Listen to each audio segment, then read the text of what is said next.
إن الحمد لله تعالى نعمده ونستعينه ونعوذ بالله من شرور أنفسنا ومن سيئات أعمالنا والصلاة والسلام على رمز الوجود خبلة شهود منبع كل فضل وجود مولانا محمد رسول الله صلى الله عليه وسلم أشرف الخلق mbokki jullit yi soppe yeeg am di jàmm yi mbokk yi nga xamante ni yéen a ngi suivre télé bu mag bii ñu koy wax télé de la victoire ñu gën ko xam ci Ndam TV nekk fii ci Rufisque fa tabaarakallaahu ñu ànd ak yéen ak Ndam TV indi leen ay waxtaan ay thèmes yoo xamante ne ci jullit bi ni nga xamante ne war na ko comporté woo ci weeru koor ak lu dul weeru koor ak lan mooy weeru koor ak naka la jullit war a mën a dundee ci société bi fa tabaarakallaahu tey nag ñu ngi tollook yéen ci ñetti fan ci shahru ramadan al mubarak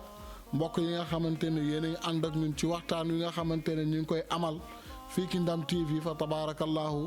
ñoo ngi tegoon sunu baaraam ci juróom yooyu nga xamante ni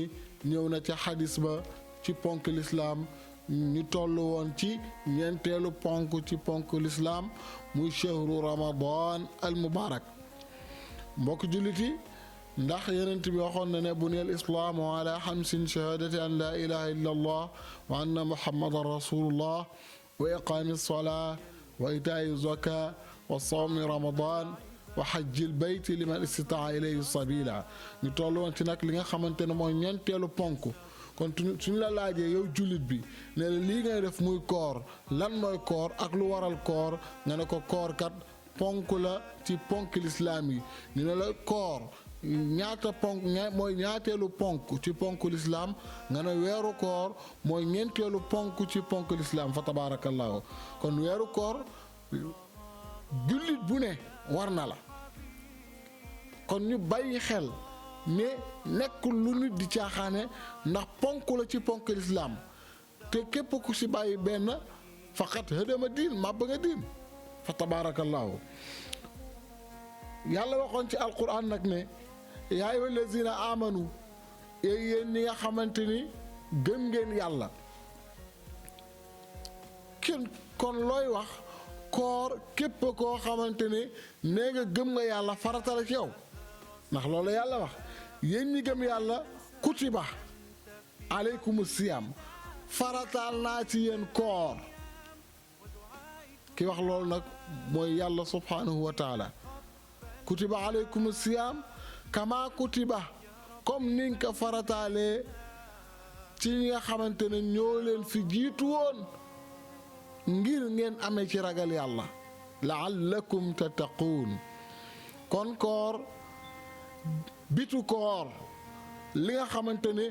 mooy objectifu koor fa tabaarakallaahu mooy boo génnee ci koor sa ngëm yàlla gën a yokku boo génnee ci koor sa jullit gën a sell soo génnee ci koor nga gën a baax soo génnee ci koor nga gën a yiw soo génnee ci koor nga gën a sell soo génnee ci koor gën a mën a wax lu baax soo génnee ci koor gën a mën a dox mbokk soo génnee ci koor gën a mën a rafetal soo génnee ci koor bàyyi fen soo génnee ci koor bàyyi jëw soo génnee ci koor bàyyi rambaaj soo génnee ci koor bàyyi wax lu soo nekkul soo génnee ci koor bañ a génne ayibu nit ñi di ko weer ci dëkk bi kon koor li nga xamante ni moom lañu ko suñu borom indilee kon ngir lan ñu amee ci ragal yàlla kon képp koo xamante ni woor nga ba weeru koor gi jàll nga def bilan def analyse dawal weer xool na tey nga gën a mën a wax lu dul dëgg jàppal na sa koor googu nga wooroon de daanaka baaxul nga génn ci weeru koor tey nga gën a mën a yàq ay diggante jàppal ne koor googu nga wooroon de daanaka baaxul deful résultat nga génn ci weeru koor tey nga gën a mën a génne ayibu nit yi te léegi Sénégal fa tabaarakallaahu dafa nekk dëkk boo xamante ne dëkk bu mettee waxee la te naqadee dund ndax lan dafa am ñoo xamante ni danoo mën a génne weer li nga xamante ne mooy doomu aadama fa tabaarakallaahu kon nag mbokk yi wolof nee na lu jiw ba jógul jeexu fa kon nag foofu lañ yemoon ñu ngi signalé dina wax ne waxtu wi dab nanu waaw fii ci télé de la victoire ki Ndam TV yéen ñi nga xamante ne yéen ànd ak ñun di safoo waxtaan wi di suivre li nga xamante ne mooy Ndam TV ñu ngi leen di jox dig daje ba suba insha allahu taala yàlla nangu sunu koor nangu seen koor wasalaamu aleykum wa rahmatullahi taala wa barakaatu